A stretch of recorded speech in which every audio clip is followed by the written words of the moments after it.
Defile. So Defile 1 star. Defile looks Next like is the it could card be that's a gonna 2-mana change activity. Cyber Dragon Goes to Enchantress. Or costs 1 more to play. No, 10. Basically, 13 the game. I'm not even capped. No cap on my head. So it turns out that Warlock did see play. I love card reviews, man. New Yu-Gi-Oh cards out? Oh wow, it's gonna be One of the most powerful cards in Yu-Gi-Oh's history. cool. New Pokemon card just dropped. It's terrible?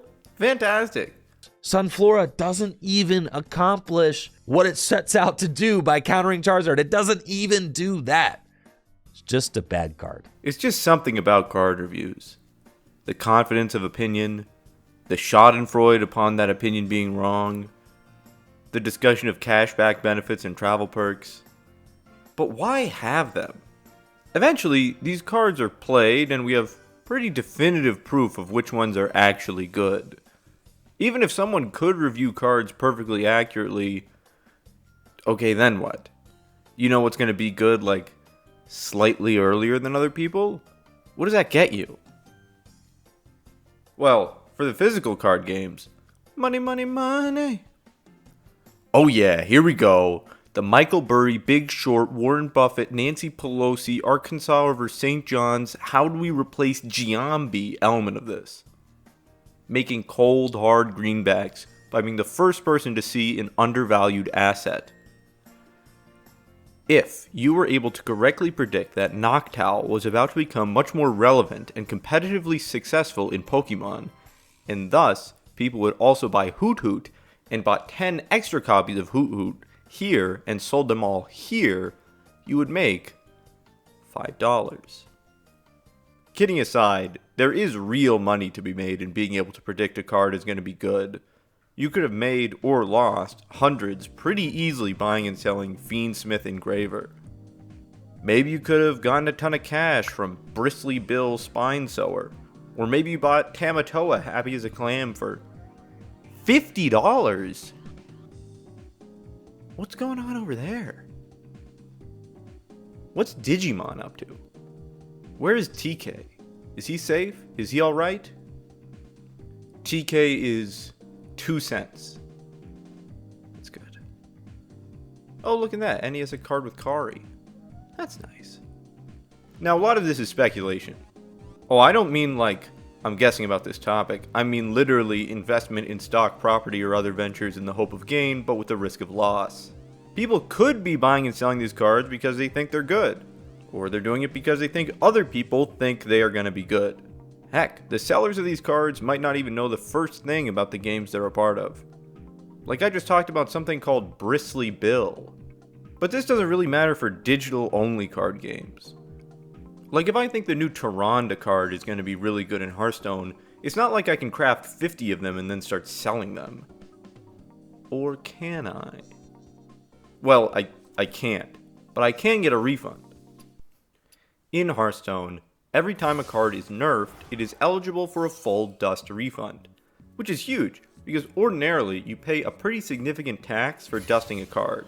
For instance, it costs 1600 dust to craft a legendary card, but disenchanting it only nets you 400, only enough to craft one epic card. But if it gets nerfed, that full 1600 is going straight to your wallet. So, being able to predict if a card will be so strong that it gets nerfed means you can just craft that super strong card, use it until it gets nerfed, and then poof, like you never even spent anything. I remember not being sure if I should craft Deck of Lunacy back when it was really strong.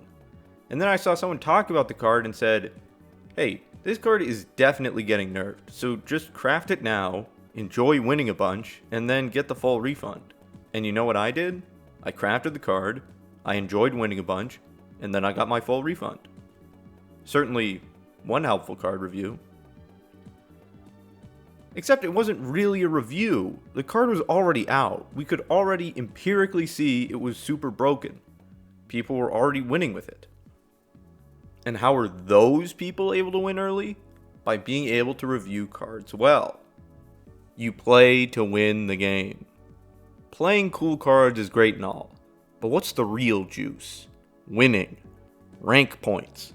Blurry pictures of you reaching legend for the first time. Maybe you're printing proxies and playing early. Maybe you just have a hunch on that first day.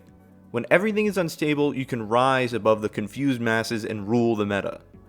While everyone else is scrounging around to figure out what's going on, you have your game-breaking Vileplume Reuniclus Zekrom deck while everyone else flounders. If only there were a way to combine that winning early and making money piece. The day after the release of Kobolds and Catacombs, new cards would be legal for esports tournament Trinity Series Season 2.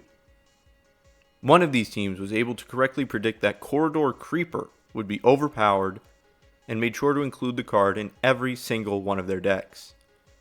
Can you tell which one? Yep, that one. Team Love You Lots detected early that Corridor Creeper would be incredibly powerful and kept that review to themselves, being keen to conceal their views, even referring to the card in only vague terms when discussing cards on stream. Their reward for elite card opinions?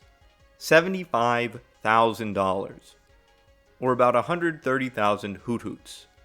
Corridor Creeper would terrorize Hearthstone for another 2 months before being nerfed and, of course, giving everyone their dust refund. Well, then it feels like a pretty open and shut case. Card reviews do matter. Look how much you gain from being able to review a card better than everyone else. But is Corridor Creeper the rule? Or is it the exception? Take a look at a card like Waste Remover. It was rated about 3-ish stars before release. And it wasn't that good. Then, Sludge cards got buffed.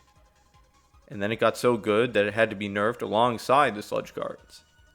And then it was bad. So, if you thought this card was going to be good, were you right?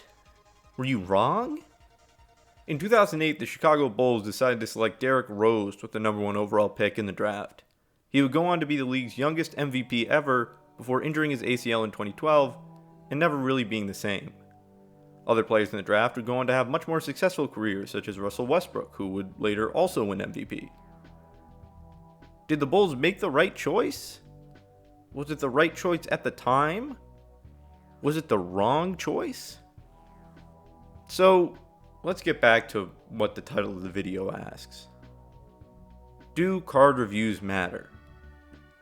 I mean, not in the grand scheme of things like water treatment plants or the Department of Education, but they matter to us.